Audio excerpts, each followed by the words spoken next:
Bonjour mesdames, bonjour mesdemoiselles, bonjour messieurs, auditrices et auditeurs de la VDC, bonjour.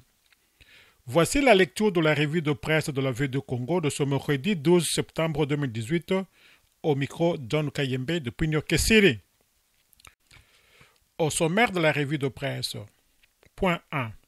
L'opposition à Bruxelles, du folklore, encore du déjà entendu et du déjà vu, pas de progrès. Point 2. Didier Reynders à Luanda, RDC, Bruxelles de nouveau à la manœuvre. Passons maintenant aux détails. L'opposition à Bruxelles, du folklore, encore du déjà entendu et du déjà vu, pas de progrès. La Voix de l'Amérique, titre. Les candidats de l'opposition mettent en garde contre une parodie d'élection en RDC. Réunis à Bruxelles, les candidats validés et invalidés de l'opposition congolaise pour la présidentielle du 23 décembre ont réitéré leur demande de retrait de la machine à voter pour le scrutin. Ils ont promis de s'accorder en vue de la désignation irréversible dans les meilleurs délais d'un candidat unique dans le souci de maximiser des chances de gagner ces élections. Si la Commission électorale nationale indépendante ne se plie pas à l'exigence de retirer la machine à voter, le peuple va prendre ses responsabilités puisque la CENI n'est pas au-dessus du peuple. On organise ces élections suivant les consensus entre parties prenantes aux organisations. Il n'y a aucune partie qui va dicter la loi aux autres, a déclaré Vital Kamerhe, candidat de l'Union pour la Nation après la signature du communiqué conjoint. Deux candidats de l'opposition validés par la Cour constitutionnelle, Félix Tshisekedi et Vital Kamerhe, et deux autres invalidés, Jean-Pierre Bemba et Adolphe Muzito, ainsi que Moïse Katumbi, empêchés de rentrer au pays pour y faire acte de candidature, Mbusa Nyamwisi, ont signé la déclaration.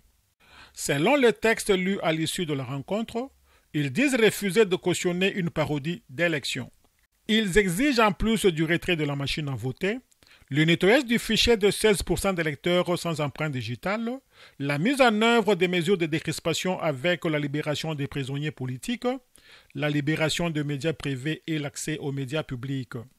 Pour eux, les élections doivent se faire avec l'observation de la communauté internationale et la participation de la mission des Nations Unies MONUSCO pour la logistique. Faute de respecter ces préalables, la CENI et le gouvernement seront tenus responsables du chaos et les conséquences auxquelles conduira l'organisation d'une parodie d'élection, affirme dans le texte conclu La Voix de l'Amérique. Aussi la Libre Afrique annonce le communiqué de Katumbi, Bemba, Tshisekedi, Kamerhe, Muzito et Boussa. 6 ténors de l'opposition se sont rencontrés ce mercredi à Bruxelles et se sont entendus sur un texte commun. Et pour une première fois, force est de constater que les 6 candidats ont produit un document dense qui annonce leur intention de parvenir à s'entendre dans les meilleurs délais sur une candidature unique pour l'opposition centrée sur un programme harmonisé et une vision partagée. Dans la foulée, ils annoncent qu'ils mettront leurs forces en commun et associeront la société civile à leur lutte pour forcer le pouvoir à organiser de vraies élections démocratiques, inclusives et crédibles.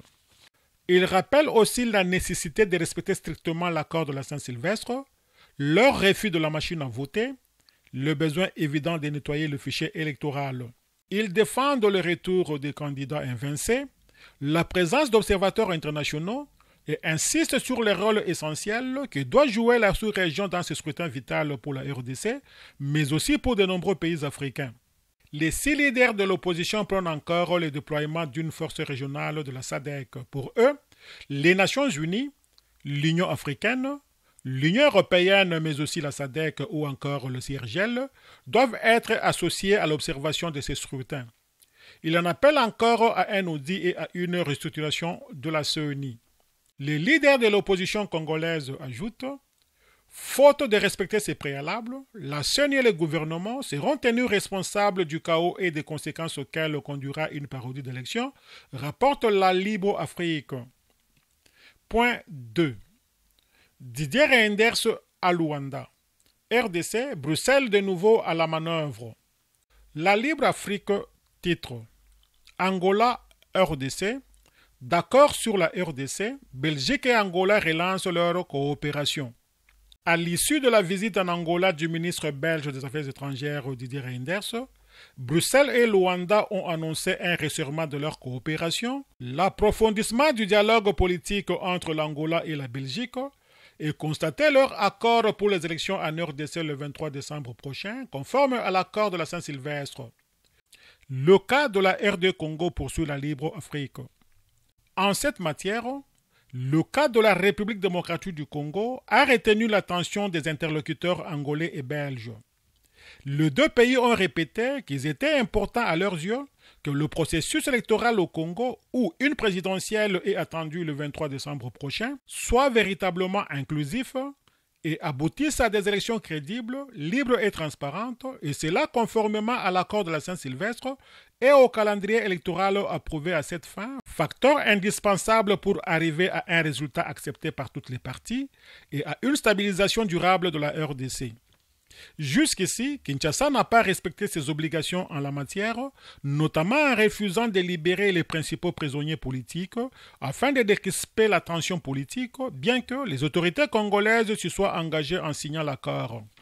Selon un sondage Bercy-GEC, groupe d'études sur le Congo de l'Université de New York, réalisé en juillet dernier, 62% des personnes interrogées ne font pas confiance à la Commission électorale nationale indépendante, réputée inféodée au président Kabila, note la Libre Afrique. Fidèles auditrices et auditeurs de la VDC, merci pour votre aimable attention. C'était votre humble serviteur Don Kayembe de Pinyoke City pour le compte de la radio-télévision en ligne, La Voix de la démocratie congolaise, Panorama d'Afrique. À demain.